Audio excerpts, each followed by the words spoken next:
দিচ্ছেন না, তাহলে আমাকে তো পেমেন্টটা করতে হবে। আপনি দেখান, আপনি। সো আশা করি ভাই তোমরা সকলে এই মেয়েটার ভিডিও দেখেছো, বাট আমি দেখতে অনেকটা লেট করেছি, মানে আমার চোখের সামনে এতদিন আসিনি। যাই হোক, মোটামুটি কথা হচ্ছে এটা ভাইরাল হয়েছে সম্ভবত 2-3 দিন হয়ে গেছে। তো এই মেয়েটার আর একটা ক্লিপ আমি তোমাদেরকে দেখাবো। তো চল আগে ভিডিওটি দেখো, তারপরে কিছু কথা বলি মেয়েটার বিষয়ে। এই দেখো কাস্টমারের পিছনে বসে আছে,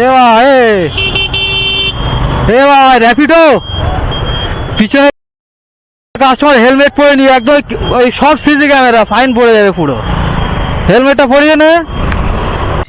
এবারে আসি দ্বিতীয় কথায়, যে কথাটা যে গল্পটা তোমাদেরকে বলবো।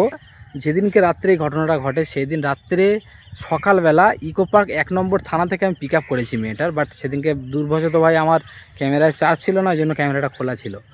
ইকো পার্ক 1 নম্বর থেকে বুকিং আসে, আর আমি পাশে স্ক্রিনশট দেখিয়ে দিচ্ছি, বুকিংটার হিস্ট্রি দেখিয়ে দিচ্ছি। তো 65 টাকার রাইডটা আমি ধরেছি, 65 টাকার রাইডটা ধরেছি। ও যাবে হচ্ছে গৌরাঙ্গনগরের লোকেশান দিয়েছে, পিক আপ লোকেশানে গিয়েছি। ওখানে বলছে দাদা আমি এখানে যাবো না, আমি নপাড়ায় যাব। তো ভালো কথা, নপাড়ায় যাবে, ওখান থেকে সেম রাস্তা হবে। নপাড়ায় গিয়ে বলছে দাদা আমি এখানে যাব না, আমি অমুক জায়গায় যাবো, আমাকে নিয়ে চলো। তো ওখান থেকে সম্ভবত ওই নাগের বাজারের ভিতরের সাইডে কোনো একটা জায়গায় গিয়ে নেমেছে। 12 কিলোমিটার ঘুরে 65 টাকায় দিয়েছে ভাই। অনেক ঝামেলা হয়েছিল, বাট টাকা আমাকে বেশি দেয়নি। তো যাই হোক, আমি আর অত মানে ক্যামেরা ছিল না বলে সেটা আমি প্রকাশ্যে আনতে পারিনি। তখন আমার ক্যামেরাটা ছিল, অ্যাকচুয়ালি আমার চার্জ হচ্ছিল। সো আমি আর ওই সামথিং 50-60 টাকার জন্য ঝামেলা করবো, ওই জন্য আর কি ভিডিওটা করিনি। তো এইবার কথা হচ্ছে উনি আমাকে বলছে যে আমি নিউ টাউনে ফের যাবো, 100 টাকা দেবো। আমি বলি আমি যাবো না, আপনাকে নিয়ে আমি আর যাবো না।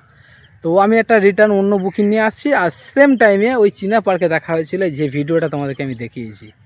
তো ভাই একটা কথা বলবো, এই ধরনের কাস্টমার থেকে দূরে থাকো সবসময়, সবাই সেফটিভাবেই গাড়ি চালাও। আর এই ধরনের কাস্টমার থেকে, বিশেষ করে এই মেয়েটা ভাই খুব খতরনাক মেয়ে ভাই, আমি কয়েকবার নিয়ে গেছি একে, আমি জানি। আর যে ভিডিওটা দেখলে তো ভাই রাইডারদের কেমনভাবে ফাঁসাতে পারে এরা।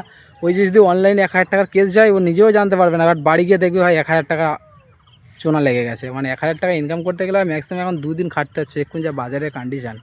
তো বি কেয়ারফুল, সবাই একটু সাবধানে গাড়ি চালাও। আর রাইডারদের, কাস্টমারদের সবসময় পিছনে লুকিং গ্লাসে দেখবে হেলমেট ব্যবহার করছে কিনা। বাট আরেকটা কথা, কাস্টমার তোলার আগে বলে দেবে যে দাদা হেলমেট যেন খুলবে না, কারণ এখন হেলমেট ছাড়া গাড়ি চালালে ভাই 1000 টাকার ফাইন যাচ্ছে। সো এটাই বলার ছিল তোমাদের। সব ভালো থাকবে, টাটা।